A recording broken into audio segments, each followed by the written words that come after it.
저는 작은 재주로 여러 도반님들께 칭찬과 격려와 사랑을 받고 열심히 교당 생활을 하는 복 많은 김명진입니다.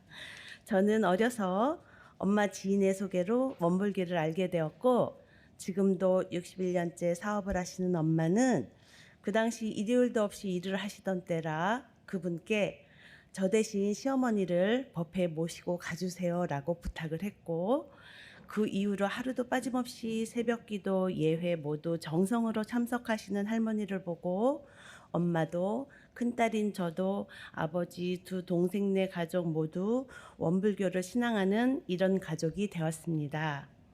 저는 초등 4학년 때 시작한 첼로로 늘 박수받고 칭찬받고 원만하게 부족함 없이 잘 성장했고, 대학에서 만난 지금의 남편과 오랜 연애 끝에 결혼을 하였지만 저에게 닥친 첫 경계이자 어려움은 아이가 생기지 않는 것이었습니다. 시부모님은 황해도 함경도에서 피난 내려오신 피난민이신데 외아들 외며느리에게 아이가 없음에 산부인과 원장님 댁에 아이가 없어서 어째요 하는 주위 걱정의 말씀에도 우리 며느리 듣는 데서는 그런 말 꺼내지도 말라며 스트레스 받으면 더 안 좋다며 오히려 주위 분들을 주의 주셨습니다. 친정 부모님께서는 또 얼마나 애를 태우셨는지요. 아버지께서 암으로 위, 장, 폐, 십이지장 전이가 되는 대로 잘라내시고도 열심히 투병 생활하시다가 어느 날부터인가 병실에 누워 항상 눈을 감으시고 합정을 하고 계셔서 엄마가 여쭤보셨대요. 내가 죽으면 우리 큰딸가 인연 맺게 해달라고 기도하는 거지. 그렇게 아빠가 돌아가시자마자 기적적으로 결혼 13년 만에 43살의 아들 법연을 낳았고 15년 만에 딸 선아를 낳았습니다. 요즘 살면서 느끼는 것은 아이들은 확실히 젊어서 낳아 키워야겠구나. 아이를 낳아봐야 드디어 어른이 되는구나. 올해 60세가 되었음에도 저는 이제 어른이 된 지 19년밖에 되지 않았네요. 세상 보는 눈도 달라지고 기후변화와 숨쉬는 공기조차도 뉴스의 어두운 사회면도 느끼는 시각이 달라지더군요. 그래서 기도만이 답이라고 생각하며 언제 어디서든 큰 경계, 작은 경계, 큰 감사, 작은 감사에도 사하님을 찾았습니다. 점점 사회가 사람 마음이 흉흉해지고 물질이 개벽되니 정신이 개벽 안 된 사람들과 같이 살려니 우선 내가 먼저 내 주위 사람들로부터 따뜻함을 나눠야겠다고 생각했습니다. 그러고 나니 모든 동포님들이 소중하고 낮은 일을 하시는 분들도 가깝게 느껴지고 정감이 가서 수고하십니다. 감사합니다. 조심하세요. 말 한마디도 진심으로 건네게 되는 저를 발견했습니다. 작은 봉사라도 하루에 한 가지씩 착한 일, 좋은 일을 하자라고 서원도 세웠습니다. 저희 친정가족은 모두 이런 가족입니다. 엄마는 이런 가족을 큰 효도로, 기쁨으로, 자랑거리로 알고 사십니다. 그런데 저희 남편은 돌아가신 시부모님의 영향으로 그냥 모태신앙 불교로 꿈쩍을 안 합니다. 물론 많이 좋아졌어요. 아이들이 어렸을 때는 법회 다녀오는 것조차 싫은 내색 팍팍 냈었는데 요새는 아이들 아침 식사도 챙겨주고 전혀 싫은 내색 없이 마음으로 응원하는 걸 느꼈습니다.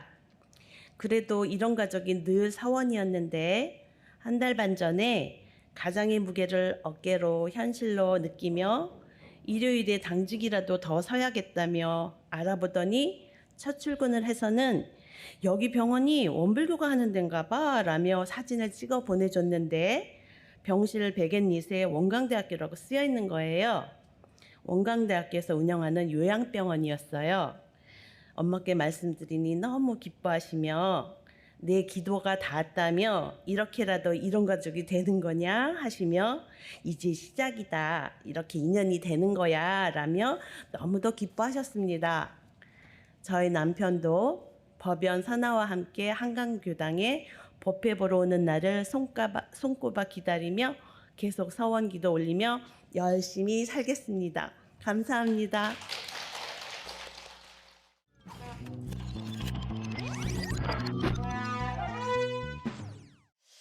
저는 원불교를 제일 처음 알게 된 거는 결혼을 하면서부터였거든요. 그때 원불교를 처음 알게 됐고, 그래서 맨 처음에 굉장히 낯설었는데, 제가 듣기에 원불교에서는 제사 지낼 때 음식을 안 한다는 얘기를 듣고, 꽃 만든다는 얘기를 듣고, 제가 가장 반가웠던 그런 대목이었습니다.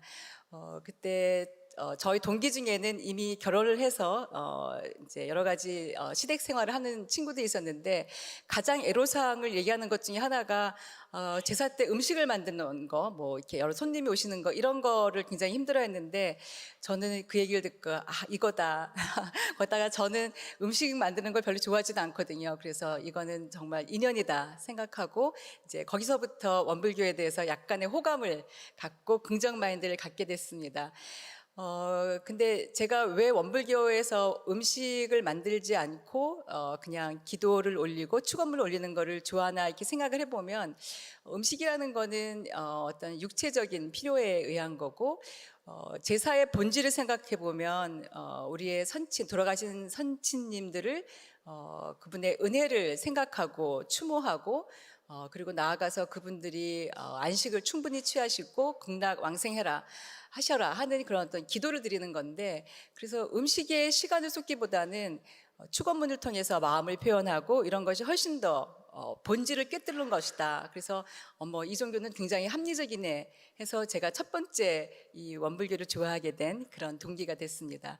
그다음에 두 번째로 좋아한 것은 제가 사실 여성으로서 사회활동하는 것에 대해서 굉장히 로망이 있었습니다. 그래서 대학교 다닐 때부터 뭔가 나는 공부를 열심히 해서 뭔가 사회에서 좀 뭔가 좋은 일을 하고 싶다라는 열망을 갖고 공부를 했는데, 이제 그때는 남자친구였지만 이렇게 제선님을 통해서 이렇게 원불교 얘기를 들어보면, 그리고 결혼해서 보면 원불교에는 여성 리더들이 굉장히 많더라고요.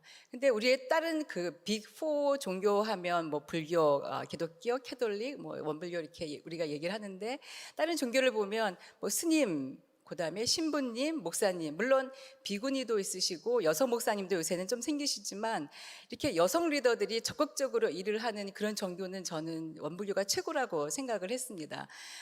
그래서 그런 대목들이 저한테는 참 굉장히 좋은 점으로 다가왔고, 그래서 이 우리나라 여성들이 좀 소위 말해서 억척맞음이 있잖아요. 그래서 저는 원불교를 볼 때, 원불교가 이렇게 교세를 확장하고 성장하는 데에는 이 우리 여성 리더님들의 어떤 억척맞음, 예를 들면 해외에 이 교화하는 거, 이런 것 여성 리더들이 굉장히 많더라고요. 그리고 봉공회 활동도 되게 여성분들이 많이 하시고, 뭐 김치 담가가지고 뭐 하고, 굉장히 여성의 역할이 크다는 게 저한테는 굉장히 감동으로 다가왔고, 제가 지향하는 그런 거하고 굉장히 일맥상통한다 이런 생각을 했습니다. 그래서 이제 그런 데서 감동을 받았고, 특히 제가 막 사회활동을 해야겠다고 생각했던 그 1980년대 중반에는 남성 중심의 사회였습니다. 그래서 뭐 정부 기관이나 그다음에 일반 기업에서도 고위 공직자나 고위 간부들의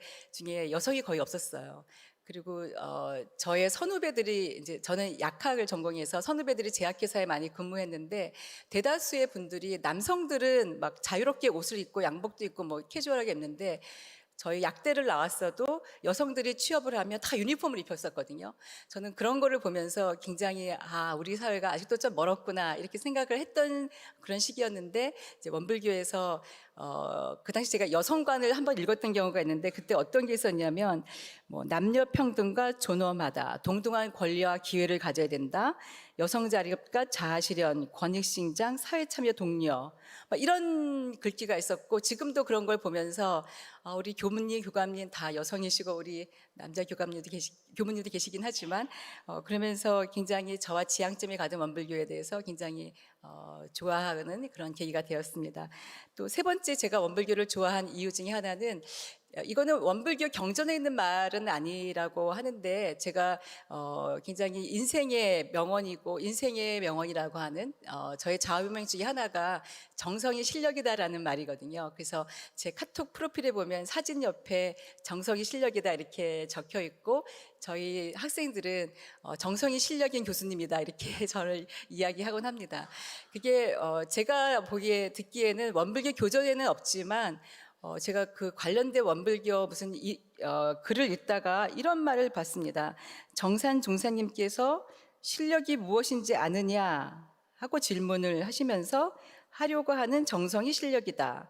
정성이란 일심의 힘인 것이다. 이렇게 인용한 제가 글을 봤어요. 근데 정말 정산 종사님이 이렇게 하셨는지 제가 잘은 모르겠지만 이러면서 이게 굉장히 마음에 와닿았습니다. 왜냐하면 우리가 뭐 대학을 졸업하고 취업을 하고 거기서 모든 시험이 끝나는 게 아니더라고요. 저는 이제 국가출연연구소에서 일을 하고 또 대학으로 옮겨서 일을 했는데 그 다음에도 계속적으로 뭐 연구비도 따야 되고 뭐 어디 가서 발표도 해야 되고 뭐 굉장히 어떤 시험과 경쟁의 연속인데 그 과정에서 늘 좀 불안함이 마음에 있습니다. 내가 과연 될까? 이번에 뭘 해낼 수 있을까? 막 이렇게 성과에 대해서 불안을 하는데 그때마다 저의 불안감을 좀 해소시킬 수 있었던 게 그래 나는 주어진 여건하에 최선을 다했어. 뭐 하늘이 감동하겠지. 그러면 내가 정성을 다했으니까 뭐 내 실력으로 이것도 나의 플러스 알파 응원이 돼서 잘 될 거야 하는 그런 마음가짐. 그것 때문에 여러 가지 고비를 넘겼고 그러면서 잘 뭔가를 해낼 수 있었지 않았을까 이런 생각을 하고 뭐 이런 정성이 실력이라는 게 바로 경전에는 없지만 원불교의 정신과 일맥상통하지 않나 하는 생각을 하면서 굉장히 원불교를 좋아하게 된 그런 계기가 되었습니다. 마지막으로 한 가지만 더 말씀드리면 이제 제가 좋아하는 말 중에 하나가 성불재중이라는 그런 목표를 좋아합니다. 우리가 살다 보면 뭔가 인생의 방향성을 잃고 뭐 이럴 때가 있는 것 같은데 이 성불재중이라는 목표는 마치 바다의 등대 같은 그리고 밤하늘의 북극성 같은 그런 생각을 뭐 삶의 나침반 이런 것을 저한테 다가오고 있습니다. 저의 뭐 개인적인 일로 보면 제가 학교에 있다가 잠시 공직을 하다가 다시 학교로 돌아왔습니다. 근데 그 여러 가지 그 적응 과정이 이렇게 쉽지는 않았거든요. 그러니까 마지막 단계에서 제가 이제 공직을 할 때는 어떤 큰 오케스트라의 지휘자 같은 역할을 했던 거죠. 그러다가 다시 학교로 돌아와서 학생을 가리키는 입장에서는 어떤 예를 들면 바이올린 연주자로 다시 돌아와야 되는 건데 한 2년 동안 바이올린 한 번도 안 치다가 오케스트라 연주에 지휘에 집중해서 한 번도 안 하다가 다시 연주를 하려니까 참 막막한 마음이 많았습니다. 그래서 조그만 오케스트라 연주자, 지휘자가 다시 돌아갈까? 다시 아니면 이런 어떤 바이올리니스트를 계속 할까? 막 왔다 갔다 하는 그런 약간의 혼란기, 부적응기 뭐 이런 것들이 있는데 그때 생각한 게 내 위치에서 성불재중할 수 있는 게 가장 무엇일까? 내가 잘할 수 있는 게 무엇일까? 이제 고민하게 됐고 이제 저는 진정한 교수로 다시 돌아오는 게 제가 성불재중할 수 있는 것이라고 이제 마음을 잡았습니다. 교수로서 성불재중은 성불이라 하면 제가 공부를 열심히 해서 학생들에게 정말 쉽고 아주 알차게 가르치는 거고 또 재중이라는 거는 학생들이 정말 잘 배워서 사회에 나가서 큰일을 할 수 있게 제가 뒷받침을 하는 거라고 생각해서 그렇게 마음을 먹고 나서는 강의도 열심히 하고 그래서 사실 강의상도 티칭 어워드도 받았고 그다음에 학생들 논문 지도도 열심히 사실 밤낮 없이 뭐 요새 온라인도 있어가지고 밤에 10시도 막 줌으로 논문 지도 하는데 그렇게 열심히 해서 많은 학생들을 배출하고 있습니다. 예, 마무리 말씀을 드리면 어쨌든 저는 학생들을 가르칠 때 너희가 좋아하는 것을 하면 훨씬 더 잘할 수 있다 이렇게 가르칩니다. 제가 오늘 제가 왜 원불교를 좋아하게 되었는지를 몇 가지 말씀드렸고 또 앞으로 이제 여기 생활을 하면서 더욱더 좋아하는 것이 더욱더 많이 늘어날 것이라고 생각합니다. 그래서 지금은 제가 뭐 다소 느린 걸음으로 원불교 교도 생활을 하고 있지만 그래도 한 걸음 한 걸음 점점 다가갈 수 있지 않을까 이렇게 생각합니다. 예, 경청해 주셔서 감사합니다.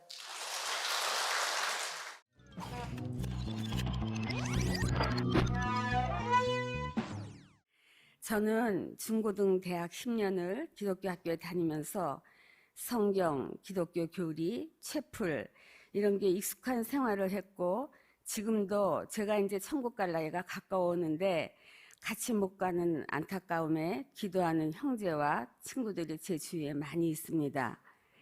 저는 결혼 후에야 원불교라는 종교가 있다는 걸 알았고 결혼 후 첫 초파일에 시어머님 따라 정릉교당에 나간 것이 제가 원불교에 첫 발을 들인 날이었습니다. 좁은 계단을 따라 올라간 상가 2층에 다다미를 깐 법당과 그 끝에 연탄 아궁의 작은 부엌과 교무님 거처하는 방이 있었습니다. 저는 어머님께서 사이비 종교 집단에 빠지신 것 같다고 남편에게 좀 말려보라고 했습니다. 그러나 제가 오히려 입교한 지 50년이 넘었고 친정엄마를 입교시켜 압구정 교당을 거쳐 이사 가신 후 남서울 교당에 20여 년 넘게 다니셨습니다. 제가 처음 나간 정릉교당은 5, 60대 어머님이 주축이 되셨다면 5년 뒤에 제가 강남으로 이사온 집 근처 영동교당은 제 또래 20, 30대 선후배 대여섯 명이 모였습니다. 50대, 60대 교도를 위한 법문은 주로 인과보훈에 대한 법문이었다면 영동교당 교무님이셨던 감타원 박효순 교무님은 저희들에게 교리 강습이나 훈련 등으로 원불교의 교리를 알려주려고 애쓰셨습니다. 지금도 그때 들었던 대소유무의 이치를 또렷이 기억납니다. 우리 몸이 대자리라면 팔, 다리, 손 이런 건 소자리고 또 더 큰 대자리에서 보면 우리 몸이 소자리가 된다. 또 하지만 소자리인 팔, 다리 등을 대자리로 보면 그 안에 수많은 소자리가 있다. 또 유와 무가 같은 자리인데 변하는 자리와 변하지 않는 자리이고 잡으면 있어지고 놓으면 없어져서 숨었다 나타났다 한다는 것을 알 것도 같고 모르기도 하는 법문을 들으며 아이들 데리고 친구들과 놀며 다녔습니다. 그러는 동안 가랑비에 옷 젖듯이 저에게 원불교가 스며들었다고 느낀 거는 2003년 제가 암 판정을 받고 수술을 하게 되었을 때입니다. 저는 제일 먼저 조기 발견에 감사기도를 드렸습니다. 수술 전 심고와 수술실로 들어가며 영주를 암송하고 33번의 방사선 치료 전의 심고와 집에 있는 시간이 많아져서 독경, 명상, 경전, 봉독 등으로 공부할 기회라고 생각했습니다. 그때 담타원 라인관 교무님께서 기도문을 써오셔서 저희 집에서 기도를 해주셨습니다. 그때 제 나이가 50대 중반이 넘었기에 교무님께서는 이제는 모든 일을 놓고 휴양기에 접어들었다 생각하고 공부하겠습니다. 그런 기도문이었습니다. 그런데 몇 년 후 제가 평생 약대를 졸업하고도 맏며느리 노릇하고 애들 키우느라고 한 번도 안 써본 약사 면허를 쓸 일이 생겼습니다. 의과대학 교수를 정년 퇴임한 남편이 경기도에 있는 로컬 병원에 근무하게 되었는데 그곳에서 일주일에 2번씩 관리약사로 일하게 되었습니다. 남들은 정년할 나이에 시작해서 벌써 12년이 지났습니다. 저는 다 끝났다고 내려놓았는데 법신부께서 저에게 제 인생을 살게 해주신 은혜에 감사하며 직장에서도 일마다 집중하고 고운 마음 고운 말씨로 인연마다 화하고 바르게 행동하라고 지어주신 법명에 맞게 살려고 노력하고 있습니다. 그래서 저는 역경이나 경계가 나를 키우고 공부시킨다고 생각했었습니다. 그런데 대종사님은 수행품 34장에서 오히려 험한 곳에서는 실수가 적고 평탄한 곳에서는 실수하기 쉬우니 험하고 평탄한 곳이나 어렵고 쉬운 일에 대중이 한결같아야 일행삼매의 공부를 성취한다고 하셨습니다. 저는 걱정이 많고 변화에 민감한 성격입니다. 크고 작은 경계 속에서 또는 상황은 같은데 저의 기분 따라 어느 땐 명랑하다, 어느 땐 우울하고 다운되고 그럴 때마다 저는 대종경 인과품 6장의 말씀을 봉독합니다. 천지의 일기도 어느 때 맑고 흐리고 한 것이 인과 이치에 따른 자연의 변화인 것을 알아서 변화에 마음까지 흔들려 기쁘고 슬프고 괴롭고 즐거운데 끌리지 않는 수양의 마음으로 천지와 같이 심상한 모습을 배워 담담하게 살려는 표준을 삼고 있습니다. 대종사님께서는 너무 뭐하다는 최상급의 단어를 쓰지 말라고 하셨답니다. 모든 일이 극에 이르면 이미 반대의 기운이 움트기 시작한다는 음양상승의 도를 저에게 가르쳐 주시고 담담하게 살라고 말씀하십니다. 저는 경전뿐이 아니라 이와 같은 천지의 변화, 또 다른 사람들에게서 일어나는 모든 일들, 또 제가 사용하는 사물을 보면서 깨달음을 얻고 배우려고 노력하고 있습니다. 저는 요즘 로봇 청소기에서도 배웠습니다. 청소를 한다는 상의 없이 일단 무념행을 하면서도 유념할 자리에는 구석구석 와이파이가 시키는 대로 청소하는 것을 보고 저와 비교했습니다. 저는 청소기를 드는 순간 청소한다는 상에 잡혀서 무념할 자리에 무념행을 못했고, 머릿속으로는 빨리 끝내고 마트 가서 갔다 와야지, 또 저녁은 뭐래 먹나, 또 아프다고 그런 손자는 병원을 다녀왔나 하면서 집중하지 못하고 유념행을 못했습니다. 저는 우주 만물의 모든 사물과 사람을 경전으로 삼아 작은 것이라도 깨달아 지혜를 얻고 변화되고 발전해서 진급되는 삶을 살도록 노력하겠습니다. 감사합니다.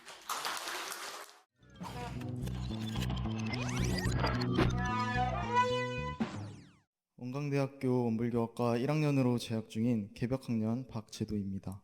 출가 감상담 발표에 앞서 종법사님을 비롯한 선지님들과 동지 도반님들 모시고 일요일 시간에 출가 감상담을 발표할 수 있는 시간 주심에 매우 영광입니다. 간략하게 저의 소개를 먼저 하겠습니다. 저의 아버지는 계룡에 위치한 삼동원에서 근무하시는 홍산 박기용 교무님이시고, 어머님은 정토회관에 다니시는 실타원 유성윤 정토님이십니다.